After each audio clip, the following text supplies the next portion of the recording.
Hello, this is MATH1231 Calculus, and I'm going to work through one of the sample tests for Test 2. This is version 3B, back from 2008.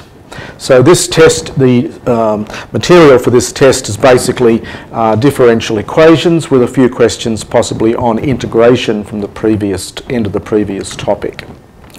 So the first one they give us is a differential equation. It's written in a rather funny form. They've separated off the dy's and the dx's. Be careful, because you might be tempted to think this is one of those funny exact equations, where in fact it is much easier. It's just a linear equation. So what I'm going to try and do is I'm going to try and get all the dy's and the dx's onto one side. All the x's and y's are separated. So this equation is a separable equation. So I'll just write in brackets here, this is a separable equation because I can separate the variables. So I'll probably take this term on the other side and I'll leave the y and the dy, and I'm going to divide by this term underneath. So a little bit of rearranging will give me that. And on the other side, I take that over there, so I get minus x, and I'm dividing by that, and I'm going to divide by that underneath and separate off the variables. And that's dx. And again, we want to make sense of this, and so we immediately whack in some integral signs. So the recipe for solving separable equations is to separate and integrate. And that's all it is there. So in each case, I have to do these integrals. Now, you could make this very complicated. You could put substitutions in. You could put u equals 4, or u squared or something is 4 minus y squared, and do very complicated things. I would just do both of these integrals essentially by inspection. I'd make a rough guess as to what I think the integral of this is. It must have something to do with the square root of 4 minus y squared. Now, if you differentiate this, what happens? Well, you bring the 2 down the front, and it becomes 4 minus y squared to the minus a half. There it is there. And then I multiply by the derivative of the inside, which is minus 2y. So the 2 and the half cancel, and I see that I'm only out by a minus sign. So just check that, differentiate this, and you'll find you do in fact get exactly that. I'm going to use the same idea on the other side. This is going to be roughly the square root of 2x squared plus 3. Now when I differentiate that, which I might let me just do this over the side just to show you what's happening. If I differentiate this, I get 1/2 brackets 2x squared plus 3 to the minus a half, multiplied by the derivative of the inside, which is 4x. And notice then when you tidy up here, you get 2x over the square root of 2x squared plus 3. Now when you compare that with this, you see I'm out by a factor of a minus sign and a 2. So I'm going to put a minus a half there, and the minus a half will make the derivative of this exactly equal to that once I put that in. So a little side calculation there just to check my guess. And then plus c. Don't forget the plus c for the constant. Now, not much point doing any more with that. I think that's as much as I'd bother to do. You could square both sides, but it's going to be a bit of a mess on the other side. So I would just leave that as it is. We've solved the differential equation. I found a formula relating the x and the y together, and I would just leave that as the final answer. Oh, except that, sorry, no we can't, except that we're given that y is 1 when x is 0. So y is 1 when x is 0 enables me to pin down what this constant is. So I put 1 in, I get minus root 3 on that side, and I put x as 0 in, I get minus root 3 over 2 plus a constant, and I just have to solve that. And so that's going to give me c is going to be root 3 minus root 3 on 2. So I take it on the other side, I get minus root 3 on 2. And so that would now be the end of the problem. I've pinned down what the constant is using the initial condition that I was given. The second one is you should recognise these ones immediately. That better be a t there. So this is a second order differential equation. And just be careful of variables now. In the question, it's got dt. So the dependent variable is y, independent variable is t. So be careful of that. In most of the other exercises in the tube problems, this is an x here. But in this question, it's a dt. So what you do is you write down the characteristic equation, which is lambda squared plus 8 lambda plus 16 is equal to 0. And you factorise that and try and solve that quadratic. Now this happens to be a perfect square, and so that means lambda is minus 4, and it's a repeated root. And again, you have to just know what the theory is here when you have a repeated root. I can write down the general solution. And don't forget to put some English into your solutions here. Characteristic equation, general solution is y equals to, you take a linear combination of e to the minus 4t. Remember, t is the independent variable. And to get your second solution, to get your second independent solution, you put a little t there. So don't forget that extra t to give you your second solution. You only do that in the case where you have a repeated root.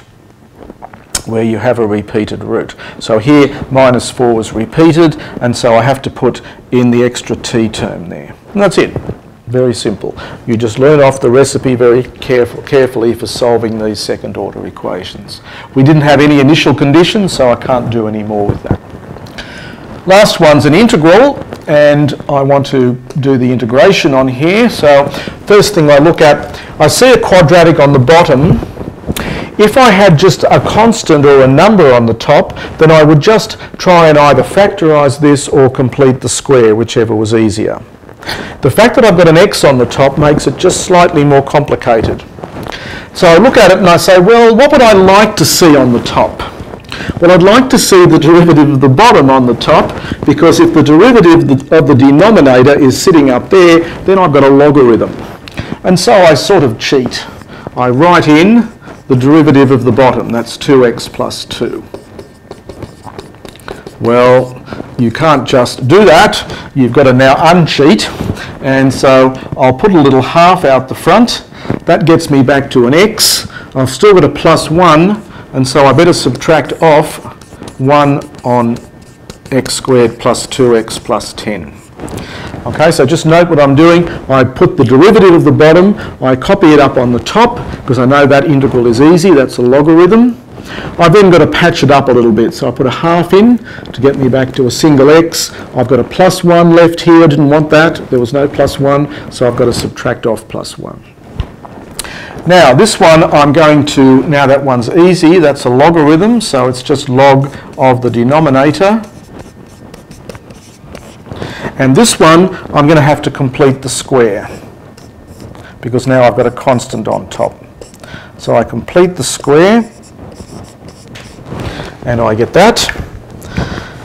And then finally I can write down the integral of that one.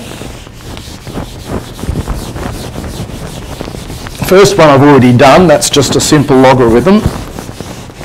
And now I've got to integrate the second one, and this looks a little bit like an inverse tan. Forget the plus 1 for the moment. 1 over x squared plus 9, that'll be an inverse tangent. And so finally then I'm going to get 1/2 log of x squared plus 2x plus 10. No need for absolute values here because this is always positive. Minus, now this will be inverse tan. In place of x, I copy x plus 1 over 3. Don't forget the 1 over 3 plus c. And there's the integral completed. The last question, question 4, gives you another differential equation. So it asks you to solve y dy dx equals minus y equals e to the x, and we're given that y is 0 when x is 0.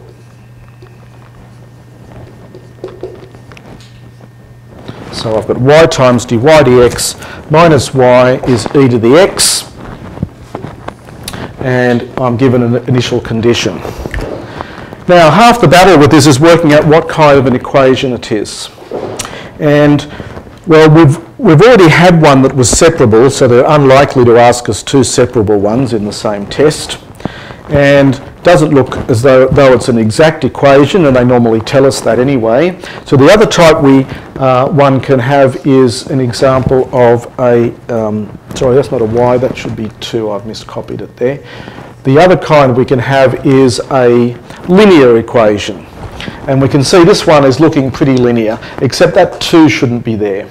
So first step would be to divide by the 2.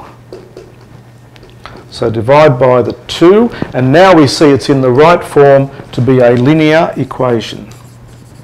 The linear equation means the derivative minus something that has no y's in it times y equals some function only of x. And so again, you learn off the recipe, you cook up the integrating factor.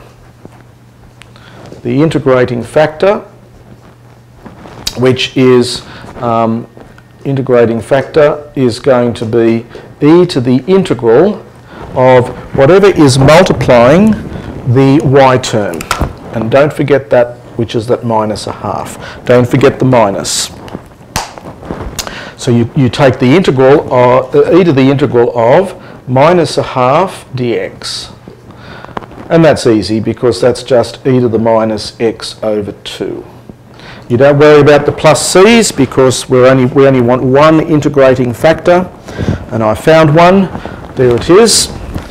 And the recipe says now that you multiply the differential equation in this linear form, multiply the differential equation by the integrating factor.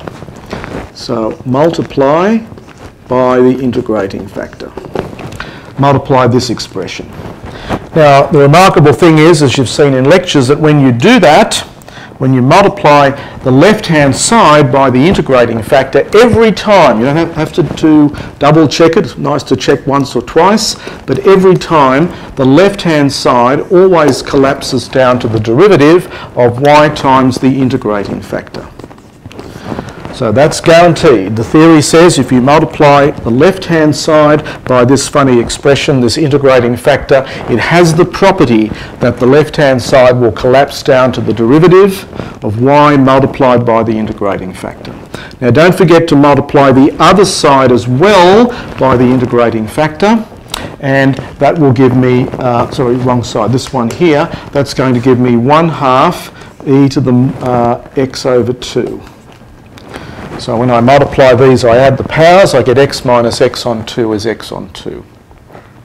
Finally then, we integrate both sides, and that gets me down to y times the integrating factor. I integrate that, that's easy. So I get e to the x on 2, and I divide by the derivative of the top, which is 1/2, and that gets rid of that. Double check. If you differentiate that, copy it down, multiply by the derivative of the upstairs, there's your 1/2. Don't forget the plus c, very important, or you lose half your solution. Finally then, it's always polite when you're doing these to make y the subject. So I multiply both sides by e to the x on 2, so that would give me e to the x plus c e to the x over 2. Finally, we had when y is 0, when x is 0, and if I plug that in, I get 0 equals 1 plus c, so c equals minus 1. And you could then, finally then, we could say y equals e to the x minus e to the x over 2 as the solution. And so there's the solution to the test.